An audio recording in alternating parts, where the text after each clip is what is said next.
Wonderful, what a wonderful start to my talk today. You've really done my talk for me, Leslie. But it's so good to be able to settle in and be in the state that we're in now as we learn a bit more about the full Serenity prayer. You know, there's more to it than just the 4 lines. And when I read the rest of it, you'll realize that the first 4 lines say it all.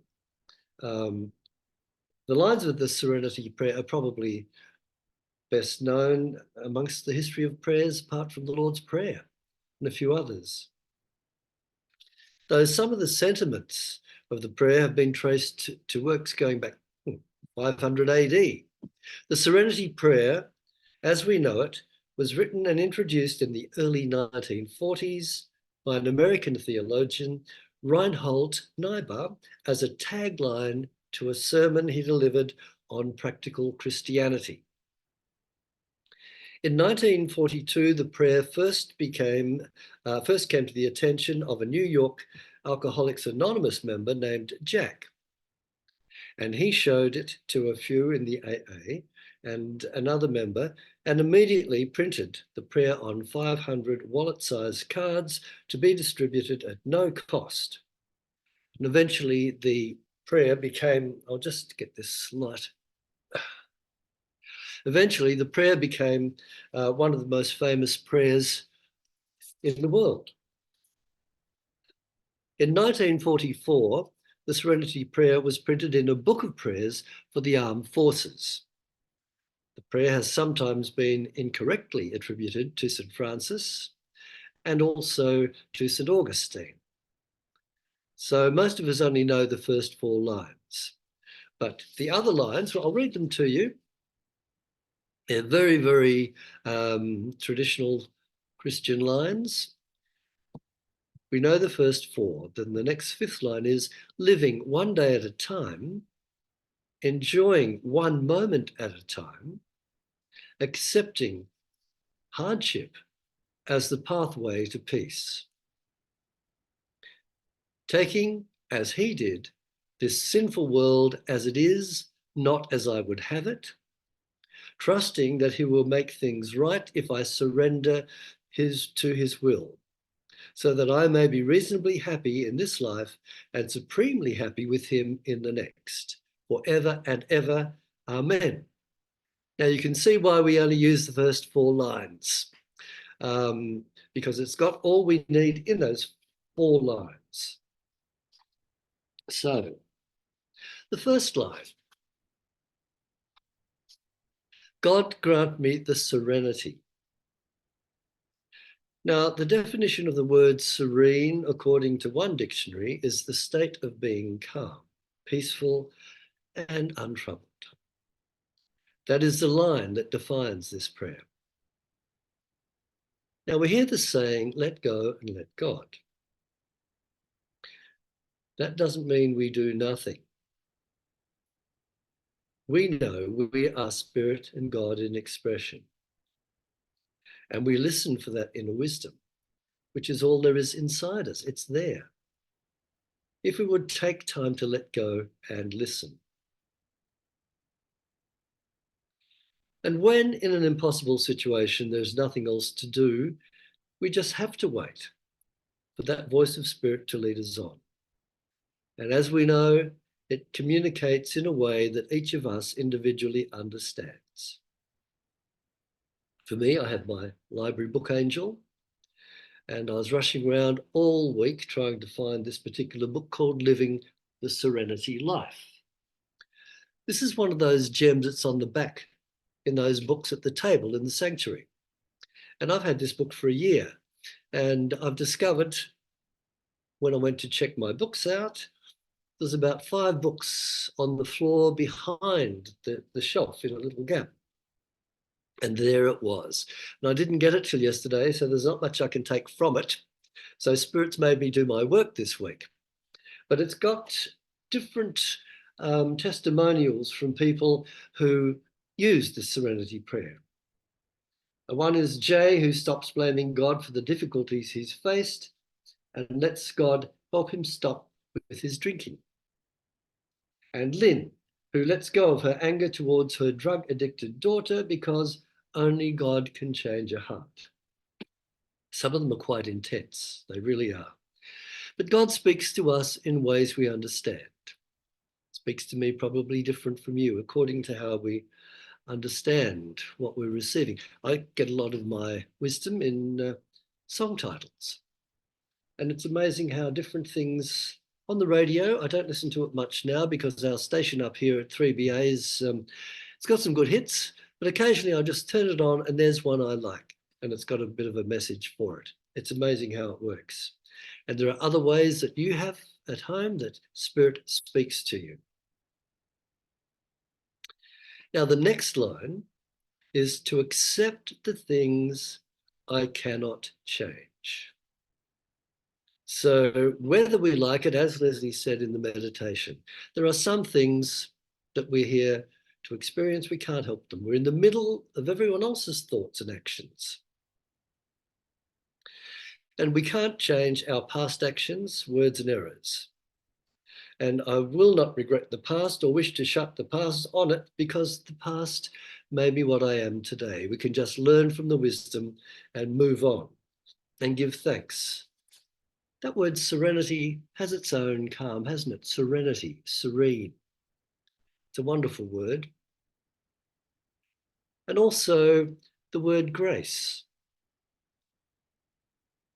That word grace, we could do a talk on it, but I find that it's so comforting to know that we give serenity for the things that we cannot change because we have the law of grace. Now, the law of grace, once we've actually got past the past and realized the wisdom that we've now achieved from some of those things that we'd rather not admit to, and that is to me a form of enlightenment. We don't just see the angels in the sky and all that sort of stuff. It's the dark side too that we uncover and then we process it. We bring it into the open, face it, and then deal with it. And we have the Spirit of grace to help us do that and make a fresh start. God speaks to us, as I said. I was watching some old songs on YouTube, and Linda Ronstadt's one of my favorites. And Linda Ronstadt has the onset of Parkinson's, and she finds it hard to sing, but she hears her song in her head. And there's other things she can do and can't do now. And she used a term which struck me. The the interviewer said to her, you know, how do you feel about it? She said, I accept it. And she said, she used a term which was quite profound. Radical acceptance. Sounds a bit severe, but you look at her now and you think, my goodness, she really is living in the moment. And she looks back through some of her old songs and she was saying Blue by You, for instance, as a song. She said, now she'd do it differently. She said, I'd sing a little bit different here, a little bit different there. And some songs I wouldn't have sung at all. So there we are, radical acceptance. That's not easy. It just doesn't happen. I'm sure we have dark nights of the soul before we even get to that stage. But we will, because there's nowhere else to go. Now, the third line is the courage to change the things I can. Wow. It can be intimidating to correct the past and making amends. It can be a source of fear. We say no to the error ways of the past, and this takes determination. It may be standing up for what we really believe, regardless of what others may expect of us, and saying no to certain people and situations we've actually outgrown. Now, the next line, and the wisdom to know the difference. Wow, wisdom. Now, there's wisdom in living if we look back and see what we've done and as we process our life. And wisdom is so important, and we read about it a lot in the Bible. And Proverbs 4, verse 5, I looked it up in my Bible, and as I did, I've got a few Bibles, and this is the first Bible I ever had. Battered, bruised, been dropped, thrown out, was up, actually lost on Penguin Beach at one stage. And I look at the print. I can't read that. It is so small, but I've still got it here, and it's got here. I looked at the inscription. It says somewhere, here we go. To Bill, wishing you a happy birthday from Mum and Dad, December 1952. And I left it at home for a while, and my little sister found it, and she decided to write her wisdom in the Bible. My goodness, thank goodness she only did the outside pages. And she won't accept that now, but I show her every time that we talk about it. And the next one I got, or the last one I've got, is this one, the King James Version of the Holy Bible. It's giant print. Thank goodness it's giant print. I can read it. But even that is becoming a bit more harder. So there's now a new one I've been told called super giant print. Well, we'll wait and see where I can get that one from. But the thing I'm saying here is wisdom, the wisdom to know the difference. So I'm going to look up this Bible. I'm looking up Proverbs. It's not very often I use a Bible like this, but it says Proverbs verse 4, chapter 4, verse 5. Get wisdom, get understanding, forget it not, neither decline from the words of thy mouth. Get wisdom. And when Solomon was young, he had a dream, and Spirit asked him, what would he like? He didn't ask for the kingdoms of the world or riches, but he asked for wisdom. And so Spirit said to Solomon, because you asked for wisdom, you will get everything else. And indeed, he did, as we know the story of Solomon. So the ancient Greek philosopher and Stoic wrote, make the best use of what is in your power and take the rest as it happens. As Leslie was saying, and I was saying, things happen that we cannot plan. And that word Stoic again, I think I mentioned them, the Stoics. They're a group of warrior philosophers and a way of life where they go swimming every morning in the cold sea and they do all those sort of things. Had a big influence on a lot of athletes, even now, as we know from reading about Percy Serenity and how he trained his Olympic athletes. So we have to take it one day at a time and do what we can do, and it does take courage. Now, some things are up to us and some things are not up to us. And the third unity principle states, I create my experiences by what I choose to think, feel, and believe. Are what we think and believe in line with spiritual law? We know by living our daily life. And as the song said in the New Commandment, there it is, do unto others. That is it. That is the law. And what's wonderful about the Unity New Thought teachings is it gives us a toolkit. It's ancient wisdom. It's called the New Thought movement, which is a bit ironic because it's really ancient wisdom. And some of those who are doing their courses with the Unity National School will be doing that class on the history of Unity and New Thought. And I welcome others to check it out. A little bit later in the year, send away for it. It's got everything there. It goes right back to the beginning. You'll be surprised. There is nothing new under the sun. And this course will show it to you. And that's what I like. As I said, those little 5 principles, only 5, but they've condensed wisdom. And there is something there that we can relate to and trace back. And the wisdom that comes to us now from some of the modern books, as you know, there's one coming out all the time, but they can all be traced back to the ancient wisdom. And when you look at these 5 principles, you just think, my goodness, these were put together. I think it was Rosemary Maria Fillmore, who was the granddaughter of Unity co-founder Charles Fillmore, and one other one of the Fillmores. I did study this course, and I found it to be one of the most enlightening courses I've actually experienced with the Unity courses.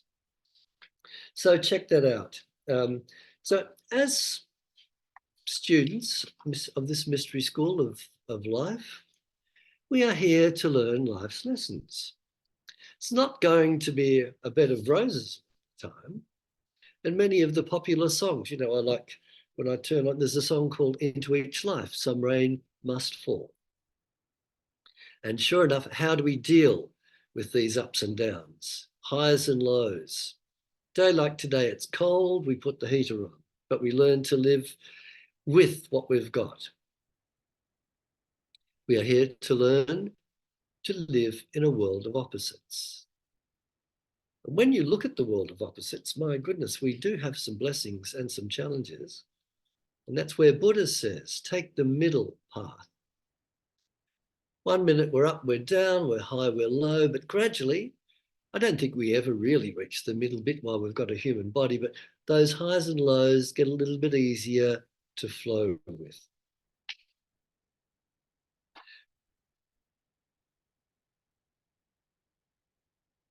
Now, peace. We learn peace, serenity, all these things which help us. And peace is already in us. That serenity is already in us.